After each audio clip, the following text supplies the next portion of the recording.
I know what you're thinking. This website doesn't do anything. Let's fix that now. First start by writing 2 P's just like this. Write any text between those 2 P's just like this. I wrote Google hyperlink. Now we will make this text a hyperlink by surrounding it with 2 A's. These are known as anchor tags.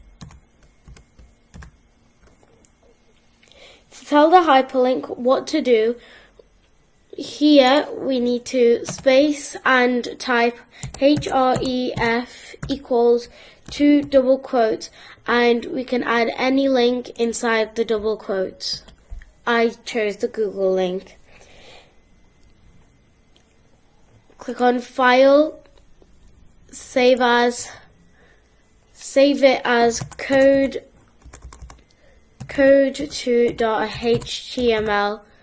Save it,